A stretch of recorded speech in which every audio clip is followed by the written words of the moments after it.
Asia কাপে শুরু হতে যাচ্ছে আজকে ভারত পাকিস্তান ম্যাচ। অনেকদিন অপেক্ষার অবসান ঘটিয়ে তারা কিন্তু আজ মুখোমুখি হতে যাচ্ছে। আপনারা দেখে থাকবেন যে ভারত পাকিস্তান যখন মুখোমুখি হতে যাচ্ছিল লিজেন্ড ক্রিকেট চ্যাম্পিয়নশিপে, তখন তারা কিন্তু গ্রুপ চ্যাম্পিয়নে খেলাটা করেছিল, তারা খেলেনি, তারা কিন্তু নিজেদেরকে সরিয়ে নিয়েছিল। এবং খেলতে খেলতে যখন সেমিফাইনালে উঠলো তখন কিন্তু ভারত ওয়াকওভার দিয়ে পাকিস্তানকে জিতিয়ে দিল। তখনও তারা মুখোমুখি হয়েছিল, তখনও তারা খেলেনি। এটা শুধুমাত্র রাজনৈতিক কারণে বা ভারত পাকিস্তান যুদ্ধের কারণে সেই ক্ষেত্রে তারা ক্রিকেট থেকে নিজেদেরকে সরিয়ে নিচ্ছিল বারে বারে। তো সেই ক্ষেত্রে আমরা ভেবেছিলাম হয়তো এশিয়া কাপে এবং পাকিস্তান হয়তো মুখোমুখি হবে না, খেলাটা কেমন হবে অনেকেরই আসলে মনে প্রশ্ন জাগছিল। এইটা হতেও পারে, নাও পারে, খেলাটা ব্যাপারটা এরকম আসলে ব্যাপারটা ছিল। আসলে এটা ভাবারই কথা, কেননা লিজেন্ড ক্রিকেটে কেন খেলেনি এটা মানুষের মনে প্রশ্ন, সেমিফাইনালে কেন খেলেনি এটা মানুষের প্রশ্ন। সব অবসান ঘটিয়ে কিন্তু তারা আসলে এশিয়া কাপে মুখোমুখি হতে যাচ্ছে। তো সেই ক্ষেত্রে দেখে থাকবেন যে ভারত পাকিস্তান মোটামুটি 462 দিন পর আবারও সেই 14 সেপ্টেম্বরে খেলাটি শুরু হতে যাচ্ছে আজ। তো সেই ক্ষেত্রে আসলে দেখে থাকবেন যে ভারত পাকিস্তান যদি আপনারা কম্পেয়ার করেন যে আগে আমরা যে খেলাটা দেখতাম যে কেমন খেলে তারা, মানে খেলাটা শুরু থেকেই তাদের প্রতিদ্বন্দ্বিতা ছিল, এরকম ছিল না, ব্যাপারটা এরকমই ছিল যে ভারত পাকিস্তান মানেই প্রতিদ্বন্দ্বিতা, ব্যাপারটা এরকম ছিল একটা সময়। এখন আপনি যদি টিম কন্ডিশন দেখেন, যে ভারতের টিম কন্ডিশন দেখেন, যে শুভমান গিল, অভিষেক শর্মা, তিলক ভার্মা, বুমরা, কুলদীপ যাদব, হার্দিক পান্ডিয়া, যাদের এই ধরনের প্লেয়ার গুলো মানে স্টার প্লেয়ার, সোজা কথা স্টার প্লেয়ার, তারা আইপিএল কাঁপানো প্লেয়ার। তো সেই ক্ষেত্রে যদি পাকিস্তানের প্লেয়ার গুলো দেখেন আপনি, তো সেই ক্ষেত্রে আমি বলবো যে আগা ক্যাপ্টেন, সালমান আগা ক্যাপ্টেন, সেই ক্ষেত্রে যদি মোহাম্মদ নিয়াজ এবং শাহিন আফ্রিদি ছাড়া আপনি ওই ধরনের কোন স্টার খুঁজে পাবেন না পাকিস্তানে।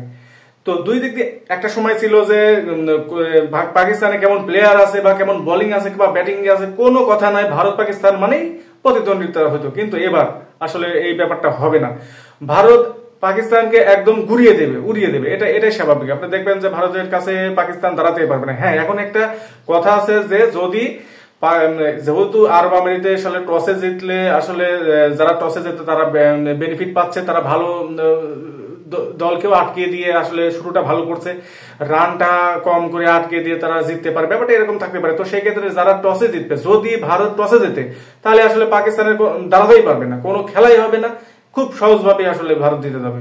আর যদি পাকিস্তান টসে যেতে তাহলে মোটামুটি প্রতিদ্বন্দ্বিতা হবে। আমি বলছি না যে পাকিস্তান যদি টসে যেতে তাহলে আসলে পাকিস্তানই জিতবে, ব্যাপারটা এরকম না।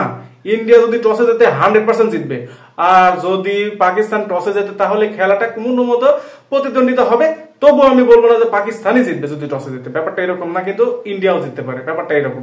তো সেই ক্ষেত্রে আসলে প্রতিদ্বন্দ্বিতার ব্যাপারটা আর ভারত পাকিস্তানের মধ্যে আজকের খেলাটা আমি দেখতে পাবো না মনে হয়, কারণ টিম কন্ডিশন, মাঠ কন্ডিশন অনুযায়ী ভারত পাকিস্তানের যে খেলাটা হবে আজকে আপনি দেখে থাকবেন যে পাকিস্তানের শুধু শাহিন আফ্রিদি, মোহাম্মদ নওয়াজ আছে, খুব ভালো বোলার আপনার চোখে পড়বে না, ওই বাবর রেজওয়ান নেই। সেই ক্ষেত্রে আসলে পাকিস্তান টিমটা আসলে আমি মনে করি যে দুর্বল টিম।